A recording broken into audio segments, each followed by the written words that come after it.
అందరికీ నమస్తే. Digital stories కి స్వాగతం. ఈరోజు మనం ఏహెచ్ భారతి గారు రాసిన కనువిప్పు కథను విందామండి. ఇంకా కథలోకి వెళ్ళిపోదామా? గాఢ నిద్రలో ఉన్న రాఘవయ్యకి ఒక్కసారిగా మెలకువ వచ్చింది. హఠాత్తుగా వేరే ప్రపంచం నుండి ఇక్కడికి వచ్చి పడినట్లుగా అనిపించింది. చుట్టూ చూసుకున్నాడు. తన భార్య సుజాత పక్కనే నిద్రపోతూ ఉంది. రాఘవయ్యకి బాగా దాహంగా అనిపించి సుజాతను లేపుదాం అనుకుని కూడా ఆగిపోయాడు. పగలంతా బోలెడు పనులతో అలసిపోయిన సుజాత ముఖం నిద్రలో కూడా చాలా అలసటగానే ఉంది. రోజువారీ పనులకు తోడు పండగ, ఇంటికి వచ్చిన అల్లుడికి మర్యాదలతోనే రోజంతా గడిచిపోతుంది సుజాతకి. రాఘవయ్య లేచి నీళ్లు తాగుదామని గదిలో నుండి బయటకు వచ్చాడు. ఫ్రిడ్జ్లో నుండి బాటిల్ తీసుకుని త్రాగుతుంటే అప్రయత్నంగా చెవులోకి ఏవో మాటలు వినిపించాయి. తలతిప్పి చూస్తే గొడగడియారం అప్పటికే ఒకటి చూపిస్తుంది. ఇంకా పిల్లలు నిద్రపోనట్టుంది అనుకుంటూ మళ్ళీ తన గదివైపు నడిచాడు. ఇంతలో కూతురు, అల్లుడు గట్టిగా వాదులాడుకోవడం వినిపించడంతో రాఘవయ్య అడుగులు ముందుకు పడలేదు. వాళ్ళ ఆంతరంగిక విషయాలు వినడం తప్పని తెలిసినా అల్లుడు ఎందుకు అంత గట్టిగా అరిచాడో అని రాఘవయ్యకి కంగారుగా అనిపించింది. మెదడు వెళ్ళమని చెప్తున్నా మనసు కదలడం లేదు. ఒకేసారి బోలెడు ఆలోచనలో మనసు నిండా ముసిరాయి. పెళ్లి అయ్యి సంవత్సరం కూడా కాలేదు. ఎప్పుడూ సంతోషంగానే కనిపించే వీళ్ళు ఎందుకు ఇలా గొడవ పడుతున్నారో రాఘవయ్యకి అర్థం కాలేదు. అల్లుడు కిషోర్ కూడా నెమ్మదస్తుడే. ఎప్పుడూ గట్టిగా మాట్లాడడం కూడా వినలేదు. తను తప్పని తెలిసినా అలానే కదలకుండా నిలబడిపోయాడు. రమ కొంచెం గొంతు తగ్గించి మాట్లాడుతుంది. అమ్మ, నాన్న నిద్రపోతున్నారు, కాస్త మెల్లగా మాట్లాడు అంటుంది. కిషోర్ మాత్రం వింటే వినని, మీ అమ్మ వాళ్ళు వింటారేమో, వాళ్ళేమైనా అనుకుంటారేమో అనే నీ బాధ. మా అమ్మ వాళ్ళు ఎంత బాధపడతారో నీకు అసలు పట్టదు. నేనే రేపు మీ నాన్నకి చెప్తాను, ఆయనే నీకు బుద్ధి వచ్చేలా చెప్తారు అంటున్నాడు. నేను నీ పరిస్థితి అర్థం చేసుకొని నీతో నిలబడ్డాను కాబట్టే మన పెళ్లి జరిగింది. కానీ నువ్వు నా పరిస్థితిని అర్థం చేసుకోకుండా ఇలా మాట్లాడుతున్నావు. పెట్టిన పెళ్లి ముహూర్తాన్ని నువ్వు 2 సార్లు మార్చినా, పెళ్లిని నెలలు వాయిదా వేసినా నేను అందరికీ నచ్చ చెప్పి ఒప్పించాను. నాన్న నా కోసం ఒప్పుకున్నారు. నీ వర్క్ని, జాబ్ని, డ్రీమ్స్ని నేను అర్థం చేసుకున్నాను. కానీ నీకు నా కెరీర్ విషయం అసలు విషయమే కాదు. నువ్వు ఇలా ప్రవర్తిస్తావని నేను అస్సలు ఊహించలేదు అంది రమ. రమ బాధ తన మాటల్లోనే తెలుస్తుంది. తన మనసు బాగా గాయపడింది అని రాఘవయ్యకి అర్థమైంది. కిషోర్ మాత్రం చాలా నిర్లక్ష్యంగా, ఇప్పుడు నువ్వు ఉద్యోగం చేయకపోతే మేము బ్రతకలేమా? నువ్వు అసలు రిజైన్ చేయి, ఇంట్లో ఉండి ఇంటి పనులు చూసుకో, అమ్మకి సాయం చేయి. నువ్వు అసలు జాబ్ చేయడం అమ్మకి ఇష్టం లేదు. నేనే పిల్లలు పుట్టే వరకు చేస్తావులే అని చెప్పి ఒప్పించాను. ఇంకా చాలు, నువ్వు జాబ్ మానేసాయి అని చెప్పేశాడు. రమ్మకి కోపం కట్టలు తెంచుకుంది. నువ్వెవరు నన్ను జాబ్ మానేయని చెప్పడానికి? నేను కష్టపడి చదివింది నా కాళ్ళ మీద నేను నిలబడాలి అని. నన్ను చదివించింది మా నాన్న, నువ్వు కాదు. నేను జాబ్ వదిలేసే సమస్య లేదు అని తేల్చి చెప్పేసింది. అంతా విన్న రాఘవయ్యకి కొంత అర్థమైంది, కొంత కాలేదు. ఎలాగూ రేపు రమ చెప్తుంది కదా, మొత్తం తెలుసుకుందామని తన గదిలోకి వెళ్ళిపోయాడు. రాఘవయ్యకి ఎంత ప్రయత్నించినా నిద్ర రావడం లేదు. రమ చదువులో చాలా చురుకైన పిల్ల. ఎప్పుడూ మంచి మార్కులే తెచ్చుకునేది, కష్టపడి చదివేది. చిన్ననాటి నుండే ఎంతో ఆలోచన ఉన్న పిల్ల. తన కూతురు అని చెప్పుకోవడం కాదు కానీ మొత్తం తమ బంధువర్గంలో రమ అంత చక్కని పిల్ల లేదు. అలాంటి రమని ఈ అత్తేసరు మార్కులు కిషోర్ గారు తక్కువ చేసి మాట్లాడుతున్నాడు. రమకి ఈ సంబంధం వచ్చినప్పుడే అందరూ అన్నారు కిషోర్ రమకి సరితూగడు అని. రమ అలా అనుకోలేదు, రాఘవయ్య కూడా అలా ఆలోచించలేదు. కానీ పెళ్లి ముహూర్తం 2వ సారి మార్చాలి అన్నప్పుడు రాఘవయ్య ఇష్టపడలేదు. కానీ రమ అందరినీ ఒప్పించింది. కిషోర్కి ఇది మంచి అవకాశం అని, తన కెరీర్లో ఎదుగుతాడు అని, అది ఇద్దరికీ మంచిదే కదా అని సర్ది చెప్పింది. ఇష్టం లేకపోయినా ఇక చేసేదేమీ లేక ఊరుకున్నారు అందరూ. కూతురు పెళ్లి ఘనంగా చేశాడు రాఘవయ్య. ఆనాటి నుండి ఈ రోజు వరకు వాళ్ళు సంతోషంగా ఉన్నారని, రమ కోరుకున్న మనిషితో హాయిగా ఉందనే అనుకున్నాడు రాఘవయ్య. ఈ రోజు జరిగింది తను ఎప్పుడూ ఊహించలేదు. మనసు అంతా గందరగోళంగా అయిపోతుంది రాఘవయ్యకి. సుజాతని లేపి మాట్లాడాలి అనుకుని కూడా మళ్ళీ తమాయించుకున్నాడు. రేపంతా తెలుసుకుని ఆ కిషోర్కి బుద్ధి చెప్పాలి. తన కూతుర్ని ఇంత బాధ పెడతాడా, అంత లోకు కట్టి మాట్లాడతారా? అసలు వీడితో రమ ఎన్ని ఇబ్బందులు పడుతుందో ఏమిటో అనుకుంటూ తెల్లారే వరకు నిద్ర లేకుండా గడిపేశాడు. యథావిధిగా సూర్యోదయం తర్వాతి పనులు జరిగిపోతున్నాయి. ఇంట్లో అందరూ వారి వారి పనుల్లో పడిపోయారు. రమ, కిషోర్ ఇద్దరు అసలు ఏమీ జరగనట్లే ఉన్నారు. రాఘవయ్యకి ఏమీ అర్థం కాలేదు. అంతా సర్దుకుందేమో అనుకున్నాడు గాని ఎందుకో రమ్మని చూస్తే అలా అనిపించడం లేదు. ఇక ఉండబట్టలేక సుజాతని పిలిచి రాత్రి జరిగిందంతా చెప్పి సుజాతని రమతో మాట్లాడమని, వాళ్ళిద్దరికీ అసలు గొడవ ఎందుకు జరుగుతుందో కనుక్కోమని చెప్పాడు. పెద్దగా స్పందించకుండా ఉన్న సుజాతను చూసి రాఘవయ్యకి ఆశ్చర్యంగా అనిపించింది. ఏంటి సుజాత, నేను చెప్పేది నీకు అర్థమవుతుందా?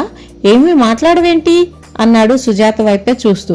సుజాత కొంత నిరుత్సాహంగా, ఇది వాళ్ళ సొంత విషయం కదండి, మనం మాట్లాడడం అంత బాగోదేమో. కిషోర్కి ఇష్టం లేనప్పుడు రమ ఉద్యోగం చేయడం మంచిది కాదేమో అంది. రాఘవయ్యకి కాళ్ళ కింద భూమి కంపించినట్లు అనిపించింది. సుజాతేనా ఇలా మాట్లాడుతుంది అనుకున్నాడు. రమ చదువు కోసం సుజాత ఎంత కష్టపడిందో పట్టుదలగా నిలబడిందో రాఘవయ్యకి బాగా తెలుసు. అలాంటి సుజాత ఇంత సులువుగా ఎలా రాజీ పడిందో ఆయనకి తెలియడం లేదు. రాఘవయ్య కోపం కట్టలు తెంచుకుంది. చూడు సుజాత, నిన్నగాక మొన్న వచ్చిన వాడి కోసం రమ తన జీవితాన్ని దారపోయాలా? అసలు వాడు సరైన వాడైతే ఇలా చేయమని చెప్పడు.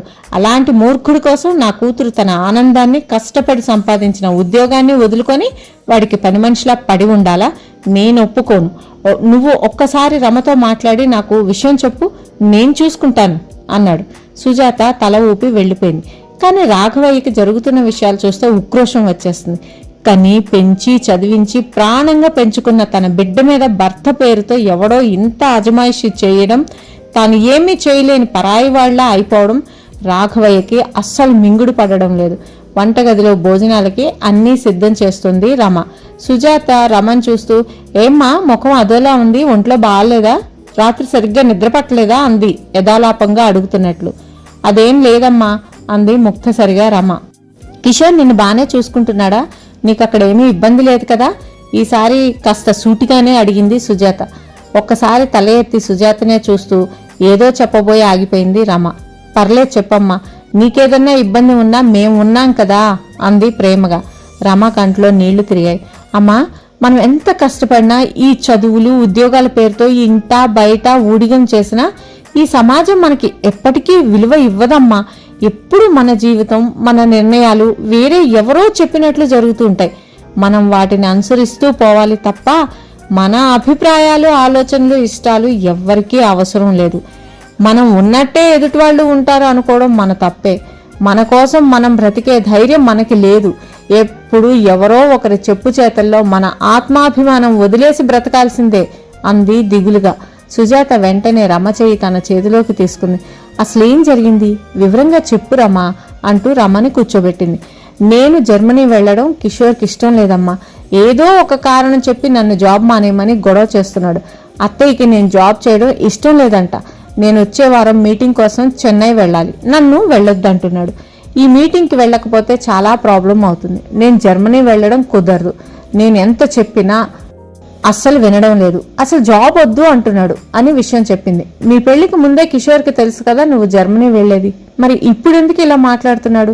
నేను నాన్నకి చెప్తాను, అంతా ఆయనే చూసుకుంటారు, నువ్వు బాధపడకు అని సర్ది చెప్పింది సుజాత. ఏం చెప్తావమ్మా నాన్నకి? నాన్న కూడా అంతే కదా. నిన్ను చదివిస్తాను అని తాతయ్యకి మాటిచ్చి నిన్ను పెళ్లి చేసుకున్నాడు. కానీ తర్వాత ఏం చేశాడు? వీళ్ళందరూ ఒకటే, కుదిరినంత వరకు మంచి మాటలతో మోసం చేస్తారు. మనం మోసపోయి కూడా వీళ్ళని ప్రేమగా చూసుకోవాలి అని ఎలా కోరుకుంటారో అర్థం కాదు నాకు. మాటలకి చేతలకి అసలు పొంతనే ఉండదు. మనం కళ్ళు మూసుకొని మనసు చంపుకొని బ్రతకడమే గొప్ప బ్రతకని మురిసిపోవాలి. వీళ్ళకి పని మనుషులు కావాలి, అది కూడా చదువుకున్న పని మనుషులు కావాలి. రోజులు మారాయి కానీ ఏదీ మారలేదు.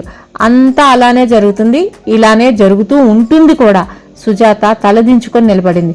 అతి కష్టం మీద నోరు తెరిచింది కానీ నోటి నుండి మాట రాలేదు. తన మనసులో ఎక్కడో దాచిపెట్టుకున్న గాయం బయటపడి నా బాధ అంతా కళ్ళ ముందుకు వచ్చేసింది. రమకి ఏం చెప్పాలో, ఎలా అనునయించాలో తెలియలేదు. ఆయన నీ విషయంలో అలా చెయ్యర్రమ్మా, నువ్వు ఒక్కసారి మాట్లాడు అని మాత్రం చెప్పగలిగింది. అవునమ్మా, నాకు సాయం చేస్తారు నాన్న, ఎందుకంటే నేను కూతుర్ని, తన కన్న కూతుర్ని. అందుకు ఆ రోజు నాన్నమ్మకి ఇష్టం లేదని నీ చదువుకి అడ్డు నిలిచారు. ఇక్కడ మంచి చెడులు, తప్పు ఒప్పులు ఏమీ లేవు. ఆ రోజు స్వార్థమే, ఈ రోజు స్వార్థమే. ఇన్ని సంవత్సరాల్లో నీ బాధ ఎప్పుడూ నాన్నకు కనిపించలేదు. అలాంటిది ఈ రోజు కిషోర్కి మంచి చెడు ఎలా చెప్తారు? చెప్పినా కిషోర్ ఎందుకు వింటాడు? నువ్వు ఈ ఇంటికి కోడలుగా ఎలా వచ్చావో ఆ ఇంట్లో నేను కూడా అంతే కదా. నొప్పి మనది అయినప్పుడు మాత్రం విలువలు, హక్కులు, ప్రేమలు అన్నీ గుర్తొస్తాయి. నాకు తెలిసి నాన్నకి కిషోర్కి ఏ తేడా లేదు, ఇద్దరూ ఒకటే. నేను నాన్న సాయం తీసుకోవాలి అని అనుకోవడం లేదమ్మా. నేను నిర్ణయించుకున్నాను. నేను విడాకులు తీసుకుంటాను. ఈ రాజీ బ్రతుకు నా వల్ల కాదమ్మా. పెళ్లి అంటే ఇద్దరు కలిసి బ్రతకాలి, కానీ ఒకరి సంతోషం కోసం ఇంకొకరి కలలు సంతోషం దోచుకోకూడదు. నీకు ఉన్నంత ఓపిక నాకు లేదమ్మా. నీకు ఇది తప్పని అనిపిస్తే నన్ను క్షమించు అంటూ రమ సుజాతను హత్తుకుంది. సుజాత మొత్తం నీరైపోయింది. గది బయట ఉండి అంతా వింటున్న రాఘవయ్యకి రమ ఒక్కో మాట ఒక్కో చంపదెబ్బలా తగిలింది. రాయిలా అక్కడే నిలబడిపోయాడు.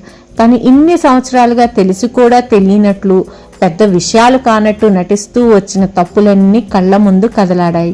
తనకంతా తెలుసు. సుజాతకి ఇచ్చిన మాట, తల్లి మాట విని తన స్వార్థం కోసం తప్పిన మాట. ఆ రోజు సుజాత తండ్రి కూడా ఇలాగే ఎంతో క్షోభపడ్డాడు. కానీ కూతురు కాపురం కోసం నోరు మెదపలేదు. తల్లి లేని పిల్లని ఇంట్లో ఒక్కదాన్నే వదిలి నేను పనికి వెళ్ళలేకపోతున్నాను. సుజాతకి చదువు అంటే చాలా ఇష్టం బాబు. మీరు పెళ్లి తర్వాత కూడా చదివిస్తాను అంటే పెళ్లి చేస్తాను. తన చదువు ఖర్చు నేనే చూసుకుంటాను అని పెళ్లికి ముందే చెప్పాడు రాఘవయ్య మామయ్య గారు. రాఘవయ్య చాలా సంతోషంగా ఒప్పుకున్నాడు. పెళ్లి జరిగాక నెమ్మదిగా అంతా మారింది. సుజాత అత్తగారు ఉచితంగా పనిచేసే పని మనిషిని వదులుకోలేక చదువు కుదరదు అంది. ఇప్పుడు చదువు ఉద్యోగాలు చేయాలా ఊళ్ళేలా అంటూ దెప్పి పొడిచింది. రాఘవయ్య అంతా చూస్తూ మౌనం వహించాడు. తల్లి చేసేది తప్పని తెలిసిన సుజాతని బలిచ్చేశాడు. మామగారు పడే బాధ, సుజాతలో ఉన్న వేదన అన్నీ రాఘవయ్యకి తెలుసు. తన కళ్ళ ముందే సుజాత జీవం లేకుండా తిరుగుతున్నా, నవ్వు మర్చిపోయి పనిచేసే యంత్రంలా మారిపోయినా తను చెల్లించలేదు. ఇది పేరు పెట్టని బానిసత్వం కాదా? రాఘవయ్య సిగ్గుపడ్డాడు, కన్నీరు కార్చాడు. కానీ ఇప్పుడు తను ఏదీ మార్చలేడు. చేయగలిగినాడు తనకి అవసరం అనిపించలేదు. ఇప్పుడు చెయ్యడానికి ఏమీ లేదు.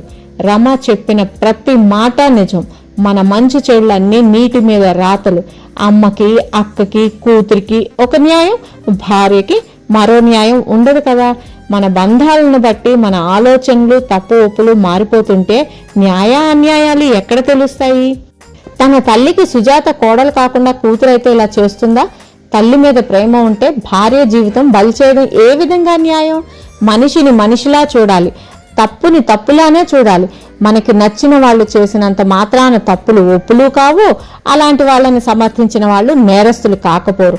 తాను తన తల్లితో మాట్లాడి ఉండవచ్చు, సుజాతను చదివించి ఉండొచ్చు, కానీ చేయలేదు. ఇప్పుడు కిషోర్ని తప్పు పడడంలో అర్థం లేదు. 6 అడుగుల రాఘవయ్య సిగ్గుతో కుచించుకుపోయాడు, మరుగుజ్జు అయిపోయాడు. సుజాత రమన్ తీసుకుని వంటగది నుండి బయటకు వచ్చింది. రాఘవయ్యకి ఇప్పుడు సుజాత ముఖంలో అలసట కనిపించడం లేదు, బేలగా దీనంగానూ లేదు. తన కూతుర్ని సరిగ్గా పెంచాను అనే గర్వం, తనకి ఆనాడు లేని ధైర్యం, ఆత్మవిశ్వాసం ఈరోజు తన కూతురికి ఉన్నాయన్న ఆనందం ఆమె కళ్ళల్లో మెరుస్తుంది. ఫ్రెండ్స్, ఈ కథ ఇంతటితో సమాప్తం. తిరిగి మరొక మంచి కథతో నెక్స్ట్ వీడియోలో కలుద్దాం. Thank you very much for listening.